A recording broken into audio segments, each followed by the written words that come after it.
Hello friend, आज हम John Milton की एक पोएम देखेंगे जो कि शेक्सपियर को इन्होंने क्या है ट्रिब्यूट दिया है। On Shakespeare bye John Milton.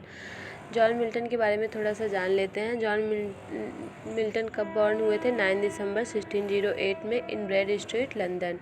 Died 8 नवंबर 1674 फ्रॉम गाउट। फेमस वर्क इनके पैराडाइज लॉस्ट हैं, लेसिडस है, ऑन शेक्सपियर है, पैराडाइज रिगेन्ड है, सैमसन एगोनिस्टिस है।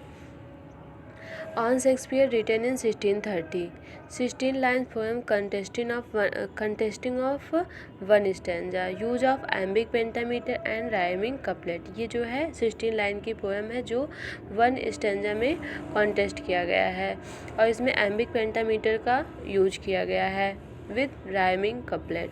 इट इज़ एन एपिटैफ, ये एक एपिटैफ है जो कि शेक्सपियर को ट्रिब्यूट दिया गया है जॉन मिल्टन के द्वारा। It is tribute to mighty work of Shakespeare, ये ट्रिब्यूट है mighty work of Shakespeare. Shakespeare के जो माइटी वर्क हैं उसी को क्या है ट्रिब्यूट किया गया है। It was first published poem of Milton brought out in 1630। ये जो है विलियम शेक्सपियर के लिए जो लिखी गई पोएम है ये जॉन मिल्टन ने कब लिखा था? 1630 में लिखा गया था। It was include second folio of Shakespeare 1632। ये पब्लिश तो हुई थी 1630 में, लेकिन जो है एनोनिमसली पब्लिश हुई थी और ये सेकंड फोलियो शेक्सपियर के जो 1632 में आती है उसमें ये इंक्लूड किया गया था। फिर उसके साथ ये विद नेम पब्लिश्ड होता है। Due to rhyming nature, line and composition of text itself the piece में कंसिडर सोनेट। मतलब जो इसका राइमिंग नेचर है और जो है कंपोजिशन है टेक्स्ट का, उससे इसको क्या हम कंसिडर करते हैं? सोनेट कंसिडर करते हैं। The line are decided in heroic couplet, और ये जो लाइनिंग है इसमें ये क्या है? हीरोइक कपलेट में है। फेमस लाइन देखते हैं, इस पोएम को देखते हैं। इस पोएम की कुछ फेमस लाइन है जो कि हमारे एग्जाम में पूछी जाती हैं, जैसे dear son of memory, great heir of fame. Next है the labour of an age in piled stones, और that his hallowed relics should be hid. What needs my Shakespeare for his honoured bones. अब poems को देखते हैं। On Shakespeare 1630 जो इसका title है, लिखा गया है बाय जॉन मिल्टन के द्वारा। अब लाइन को हम देखते हैं। What needs my Shakespeare for his honoured bone. अब यहाँ पे मिल्टन यहाँ पे क्वेश्चन कर रहे हैं, what needs my Shakespeare for his honoured bone. मेरे शेक्सपियर को क्या ज़रूरत है? उनके जो ऑनर्ड बोन है, जो सम्मानित अस्थियाँ हैं, उसे क्या ज़रूरत है? यहाँ पे किस चीज़ की ज़रूरत को पूछ रहे हैं?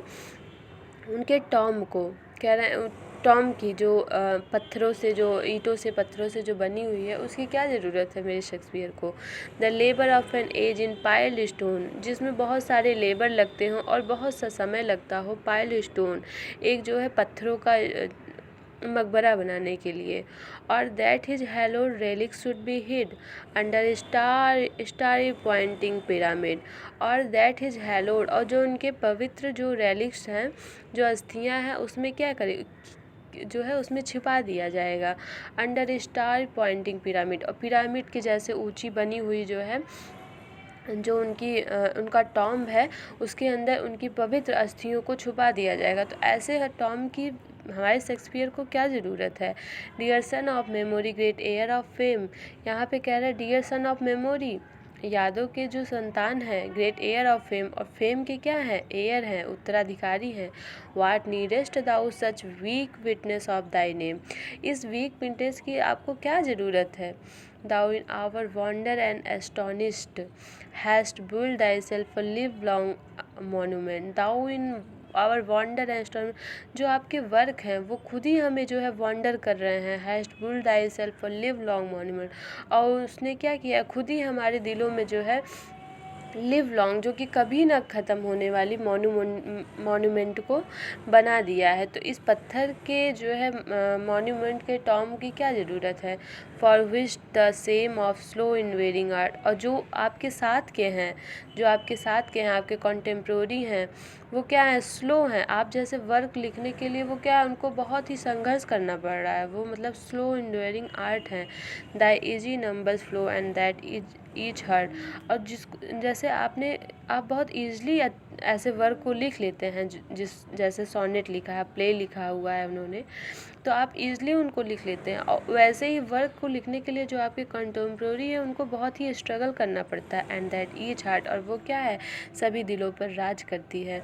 Hath from the lips of the unvalued book those Delphic lines with deep impression took. Hath from the lips of the unvalued book, अब कह रहे हैं जो आपकी बुक हैं, जो आपके वर्क हैं, unvalued book, those Delphic lines with deep impression took, और जो उसकी डेल्फिक लाइन्स है, जो उसकी लाइन्स है, वो क्या है, डीप इम्प्रेशन, हमारे अंदर हमें डीप इम्प्रेशन दे रही है। जैसे कोई शेक्सपियर को पढ़ा हो चाहे ना पढ़ा हो, लिटरेचर पढ़ रहा हो चाहे ना पढ़ा हो, लेकिन शेक्सपियर की एक ना एक लाइन उसको ज़रूर पता रहती है।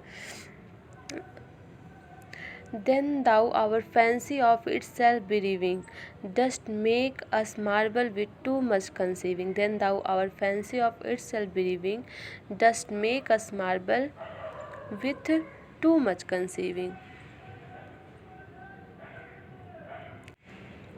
यहाँ पे कह रहे हैं कि जो है आपने जो आपके वर्क हैं उन्होंने क्या किया है, इट्स सेल्फ बिलीविंग, हमें खुद ही जो है अपना dust make us marble with too much consume, हमें खुद ही जो है आप जो है मार्बल बना दिया है हम लोग को। जब तक युगों युगों तक जो है हमारे दिलों में आप क्या हैं, बसे हुए हैं। And so sepulchred in such pomp dost lie that kings for ई such a tomb would wish to die.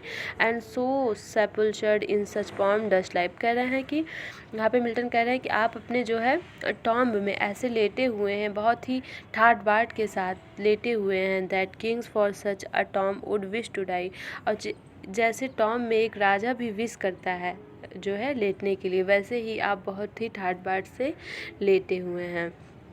ये रही मिल्टन की जो है पोयम, जो कि शेक्सपियर को इन्होंने डेडिकेट किया है, उनको ट्रिब्यूट दिया है। Thank you so much.